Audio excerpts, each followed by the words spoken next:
ലേവ്യർ അധ്യായം 5. സാക്ഷ്യം നൽകാൻ ശപഥപൂർവം ആവശ്യപ്പെട്ടിട്ടും താൻ കാണുകയോ മനസ്സിലാക്കുകയോ ചെയ്ത കാര്യം ഏറ്റുപറയായ്ക മൂലം പാപം ചെയ്യുന്നവൻ അതിൻ്റെ കുറ്റം ഏൽക്കണം. ആരെങ്കിലും അശുദ്ധമായ വസ്തുവിനെ, അശുദ്ധമായ വന്യമൃഗം, കന്നുകാലി, ഇഴജന്തു ഇവയിൽ ഏതിൻ്റെങ്കിലും ശവത്തെ സ്പർശിക്കുകയും അവൻ അത് അറിയാതിരിക്കുകയും ചെയ്താൽ അറിയുമ്പോൾ അവൻ അശുദ്ധനും കുറ്റക്കാരനുമായിരിക്കും. ഒരുവൻ തന്നെ അശുദ്ധനാക്കുന്ന ഏതെങ്കിലും തരത്തിലുള്ള മാനുഷിക മാലിന്യത്തെ സ്പർശിക്കുകയും അത് അറിയാതിരിക്കുകയും ചെയ്താൽ അറിയുമ്പോൾ അവൻ കുറ്റക്കാരനായിരിക്കും.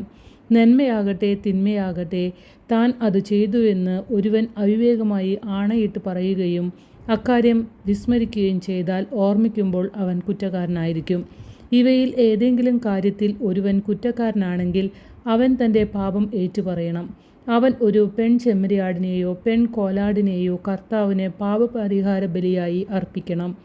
പുരോഹിതൻ അവനുവേണ്ടി പാപപരിഹാരം ചെയ്യുകയും വേണം.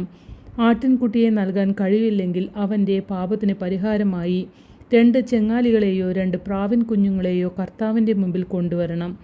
ഒന്ന് പാപപരിഹാര ബലിക്കും മറ്റേത് ദഹനബലിക്കും. അവയെ പുരോഹിതൻ്റെ അടുക്കൽ കൊണ്ടുവരണം.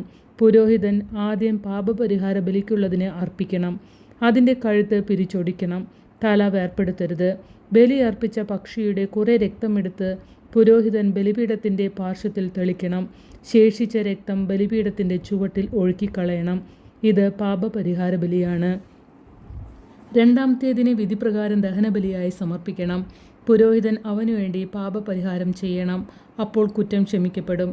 2 ചെങ്ങാലികളെയോ 2 പ്രാവിൻ കുഞ്ഞുങ്ങളെയോ നൽകാൻ കഴിവില്ലെങ്കിൽ താൻ ചെയ്ത പാപങ്ങൾക്ക് പരിഹാരമായി 1 എഫായുടെ 10 നേരിയ മാവ് അവൻ പാപപരിഹാര ബലിയ്ക്കായി നൽകണം. പാപപരിഹാര ബലിക്ക് വേണ്ടിയുള്ളതാകയാൽ അതിൽ എണ്ണയൊഴിക്കുകയോ കുന്തിരിക്കമിടുകയോ അരുത്. അത് പുരോഹിതൻ്റെ അടുക്കൽ കൊണ്ടുവരണം.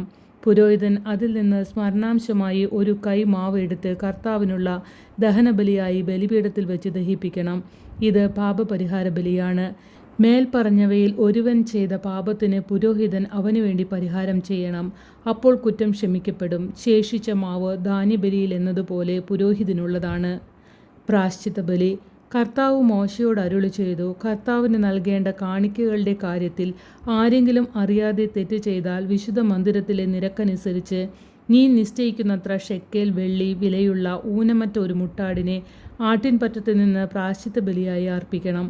വിശുദ്ധ വസ്തുക്കൾക്ക് നഷ്ടം വരുത്തുന്നവൻ പരിഹാരത്തുകയും അതിൻ്റെ 1/5 കൂടി പുരോഹിതനെ ഏൽപ്പിക്കണം.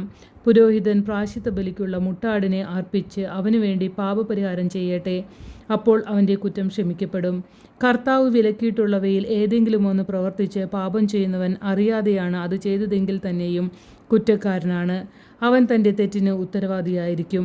പ്രായശ്ചിത്ത ബലിയുടെ ചെലവനുസരിച്ച് നീ നിശ്ചയിക്കുന്ന വിലയ്ക്കുള്ളതും ഊനമറ്റതുമായ ഒരു മുട്ടാടിനെ അവൻ ആട്ടിൻപറ്റത്തിൽ നിന്ന് പുരോഹിതൻ്റെ അടുക്കൽ കൊണ്ടുവരണം. അറിയാതെ ചെയ്ത പാപത്തിന് പുരോഹിതൻ അവനുവേണ്ടി പരിഹാരം ചെയ്യണം. അപ്പോൾ കുറ്റം ക്ഷമിക്കപ്പെടും. ഇത് പ്രായശ്ചിത്ത ബലിയാണ്. അവൻ കർത്താവിന് മുമ്പിൽ കുറ്റക്കാരനാണല്ലോ.